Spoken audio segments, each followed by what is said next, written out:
Bonjour à tous, bienvenue sur ma chaîne, je m'appelle Alice et aujourd'hui je vais répondre à des questions sur ma pratique du tricot.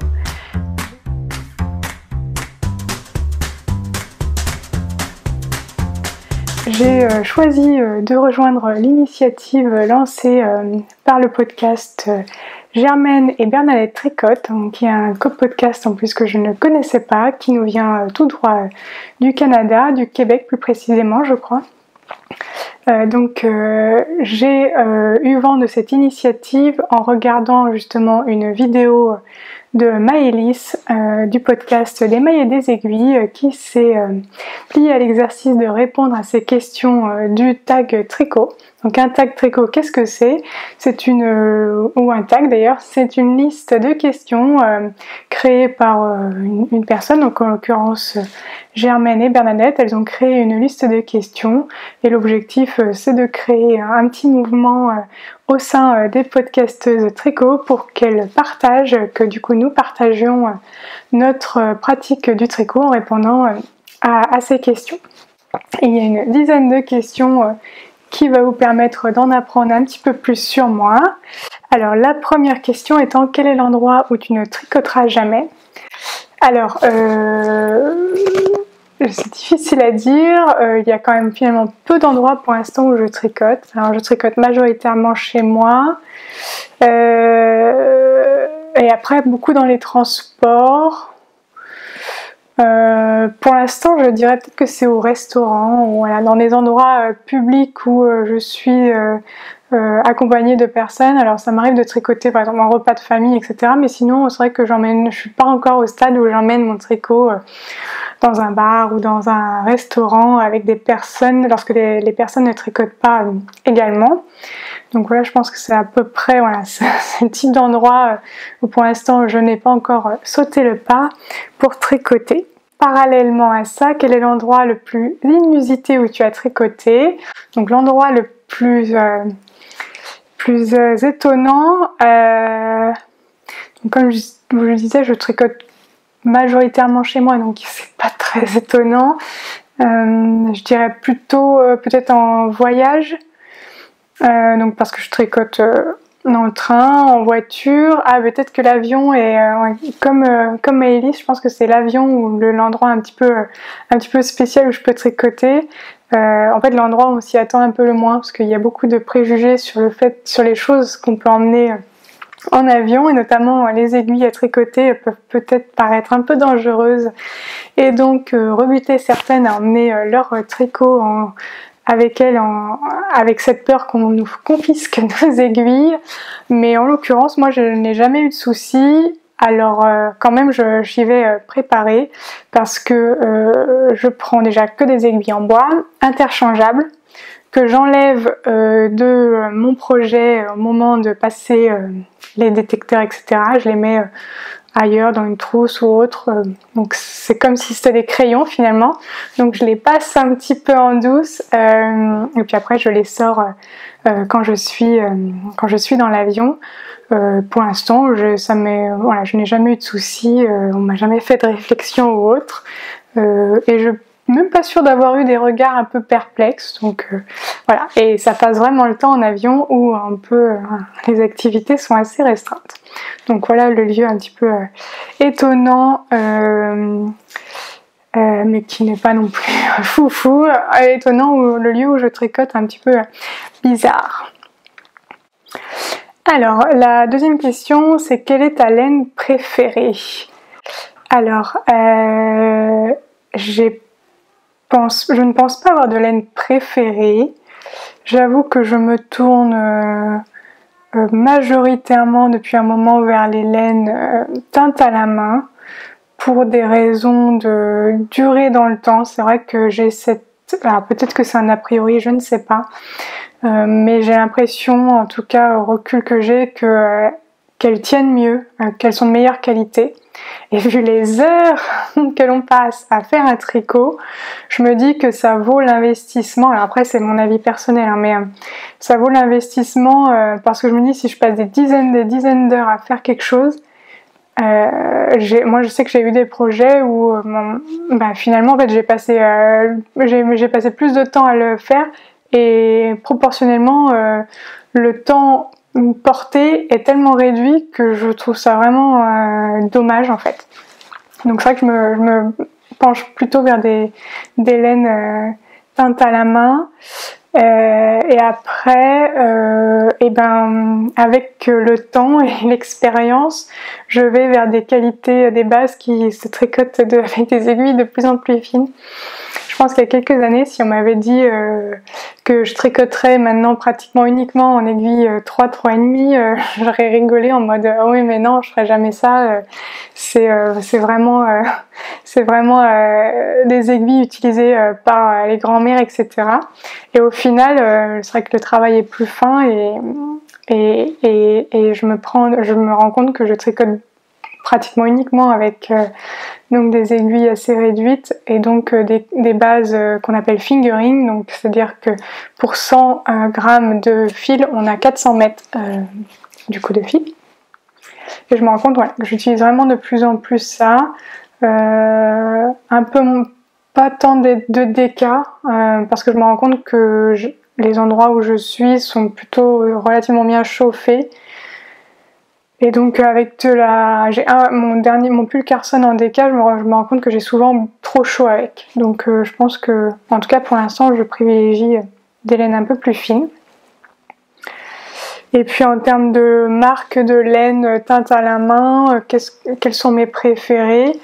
J'aime beaucoup par exemple le travail de la Féfil. J'aime beaucoup aussi Arco Iris Yarn, Heidi Heidi.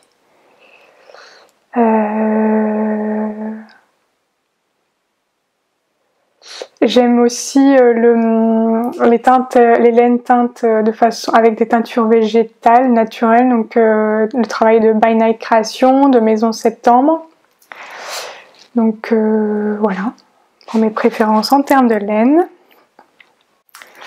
Alors, la troisième question, quel est ton projet préféré? Alors ça, c'est pas facile à répondre. Parce que j'ai l'impression que mes projets préférés sont toujours ceux que je viens de tricoter. J'ai passé tellement de temps à les faire qu'au final, après, j'ai envie de les utiliser tout de suite. Donc pour l'instant, je dirais quand même que c'est mon gilet Lady Agatha que j'ai tricoté en début d'année. Donc le gilet designé par Magdalena de Triple L de Mag. Donc je pense que ça c'est un de mes projets préférés que je mets beaucoup en ce moment.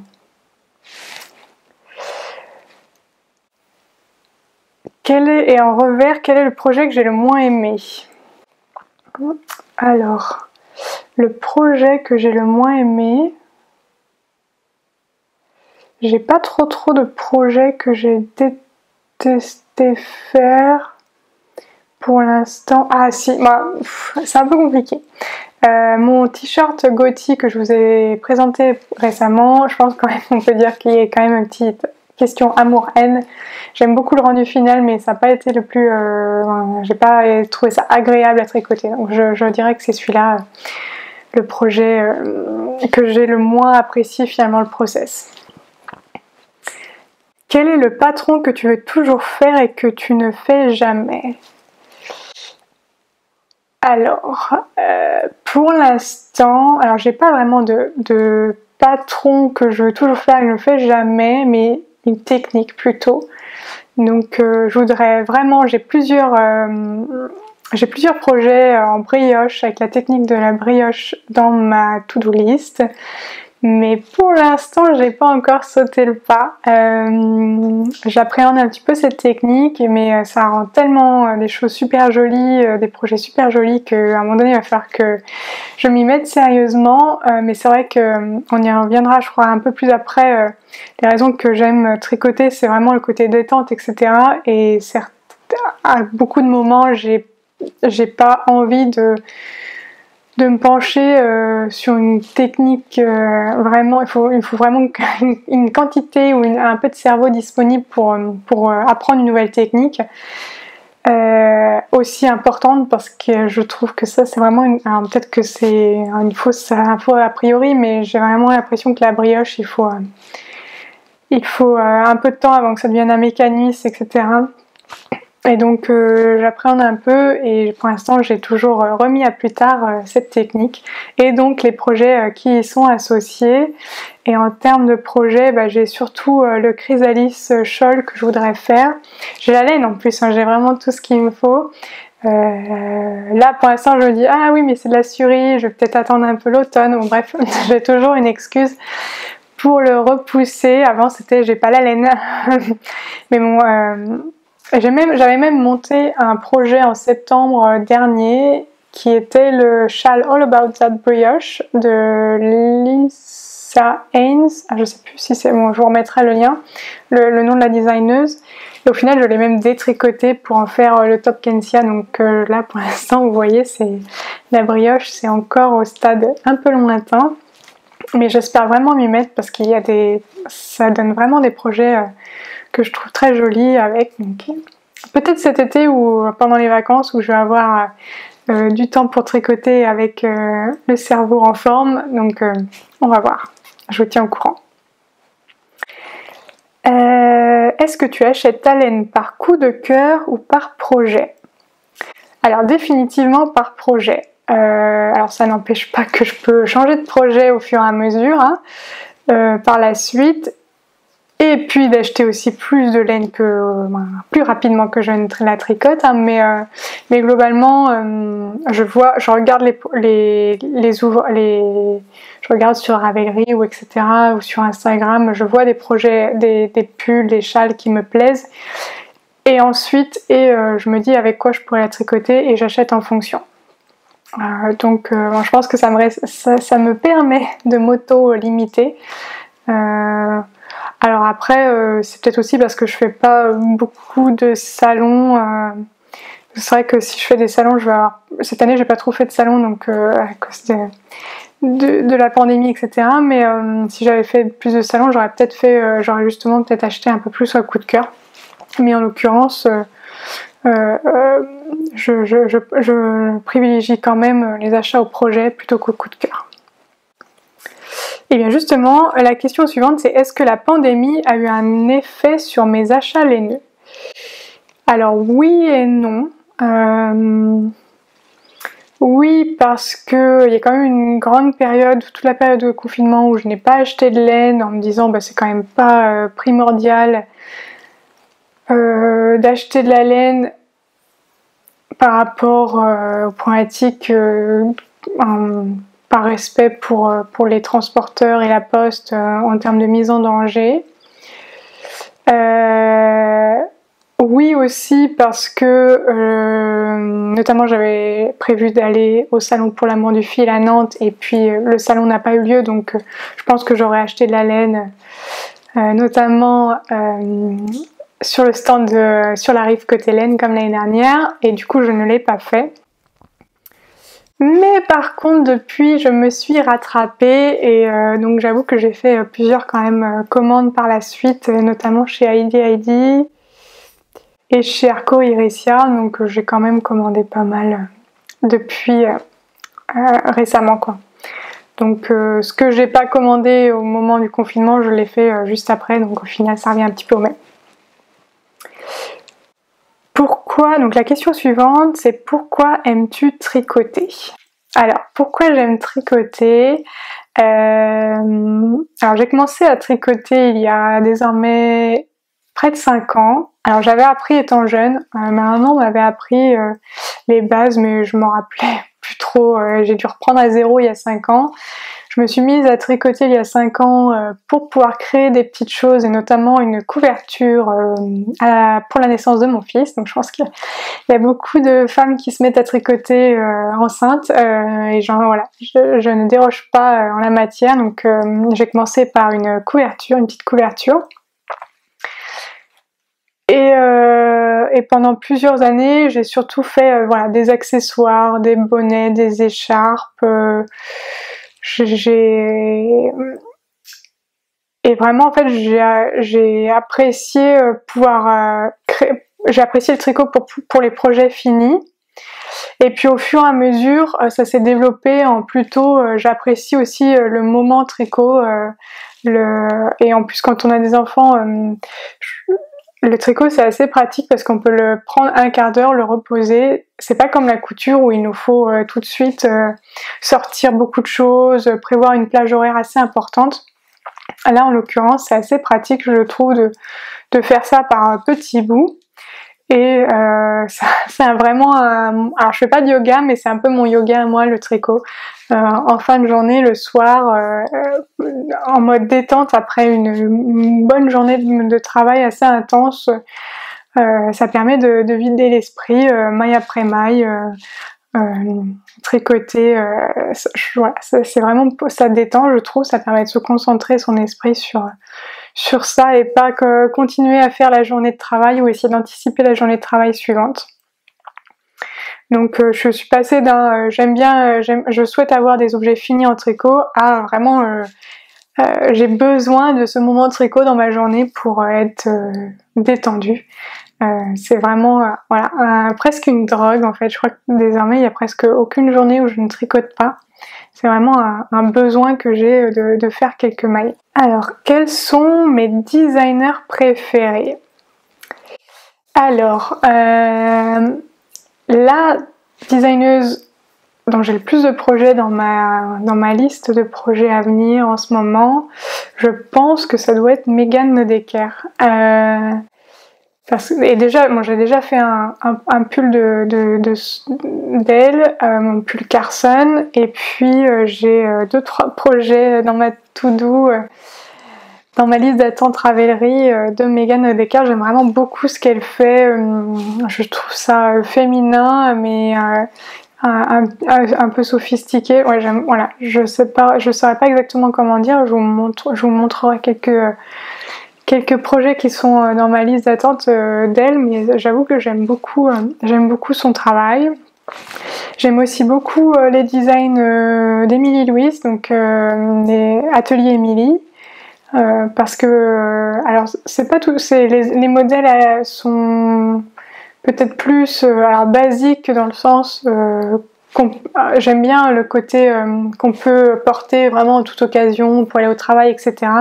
J'aime bien les choses assez simples, j'ai une garde-robe plutôt classique, donc atelier Emily, les designs d'atelier Emily répondent pour moi à ça, des modèles classiques avec une touche de féminité, des cols levés, etc.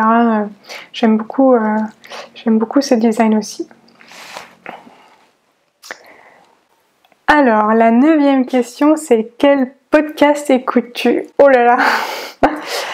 Je crois qu'il n'y aura pas assez de... Je vais essayer de me limiter parce que j'en regarde pas mal, bien que j'ai un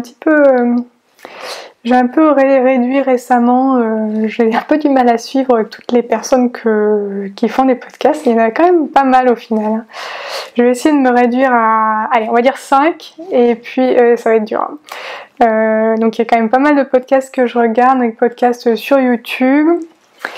Alors les premiers, je pense que la première personne, le premier podcast que j'ai découvert, ça doit être Triple L de Mag, donc Magdalena.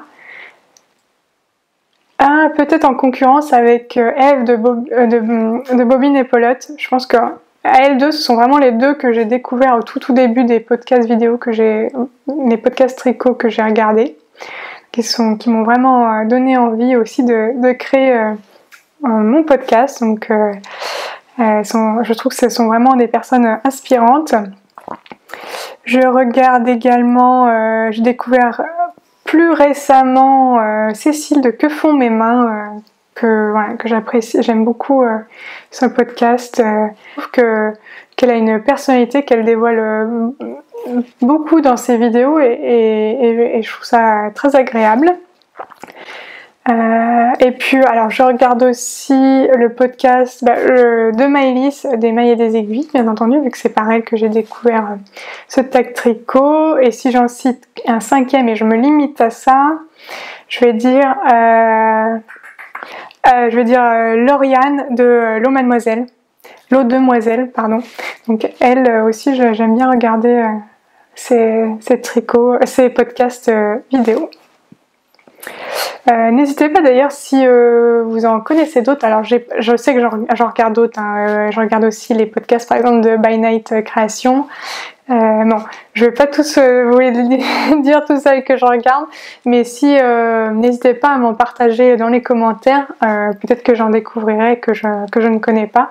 Ça me fait toujours plaisir de découvrir d'autres podcasts. C'est vraiment un univers, je trouve que c'est vraiment un moyen très agréable, je trouve, de découvrir de nouvelles inspirations, de s'inspirer mutuellement, de s'aider mutuellement aussi par le biais de trucs et astuces qu'on peut découvrir par le biais des podcasts vidéo. Donc j'avoue que je suis friande des podcasts vidéo tricot et couture. Alors, qu'est-ce que je tricote le plus? Je crois que c'est la dernière question. Oui, c'est la dernière question. Qu'est-ce que je tricote le plus? Alors, je pense... Alors, est-ce que je voudrais tricoter, par exemple, alors, les gilets, les châles, j'ai plein de châles dans ma liste de projets en attente, mais j'essaie de me restreindre parce qu'en vrai, je sais que je vais pas non plus mettre les châles, j'ai l'impression j'en ai moins besoin, donc je sais que je vais moins les porter, donc j'essaie de me restreindre. Donc je vais dire ce que je tricote le plus, c'est plutôt les pulls et les gilets. Gilet parce que je trouve ça vraiment très pratique pour se créer une garde-robe, notamment d'avoir des gilets dans les couleurs basiques, donc ça c'est vraiment mon objectif. Et pull, je vais essayer de développer sur des couleurs qui sont un petit peu moins dans ma zone de confort, parce que les pulls du coup dans une couleur que j'ai moins l'habitude de porter, je peux les mettre notamment avec un jean noir ou bleu, c'est vrai que ça ira, ce sera plus facile à accorder. Donc voilà, pull et gilets, c'est ce que je tricote le plus. Contrairement à beaucoup, je tricote pas de chaussettes. Pourquoi? Pour deux raisons. La principale étant que je n'aime pas faire du magic loop, donc je ne tricote pas de chaussettes, bien que je pense qu'en vrai je pourrais trouver d'autres solutions pour tricoter des chaussettes, des petites aiguilles, etc. Et deux, j'en ai tricoté il y a quelques années une paire, et en fait j'ai pas pu la porter très longtemps, le talon s'est complètement déchiré. Alors à mon avis c'est qu'il faudrait que je fasse des talons renforcés, etc. Mais en l'occurrence j'étais un petit peu déçue. Peut-être que je la portais trop souvent, etc. Bon bref, le fait est que pour l'instant en tout cas, à date, je ne tricote pas de chaussettes. Donc voilà, j'ai fait le tour des questions de ce tag tricot. Si vous avez d'autres questions par rapport à ma pratique du tricot, n'hésitez pas à les mettre en commentaire, et puis je me ferai une joie d'y répondre au prochain épisode de Journal Créatif qui devrait arriver sous peu. À mon avis, d'ici 10-15 jours, je vais filmer ça pour vous montrer ce que j'ai fait ces dernières semaines. Donc voilà, petite vidéo impromptue sur le tricot. J'espère que cette vidéo vous a plu.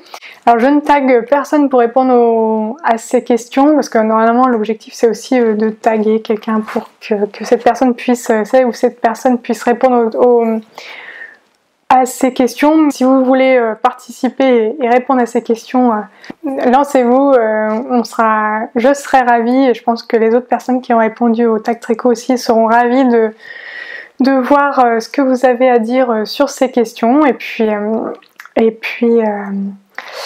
voilà, qu'est-ce que je peux vous dire de plus? N'hésitez pas à aller voir du coup les podcasts des mailles et des aiguilles, et puis de Germaine et Bernadette Tricotte, que moi aussi je vais aller essayer de découvrir un peu plus leur univers.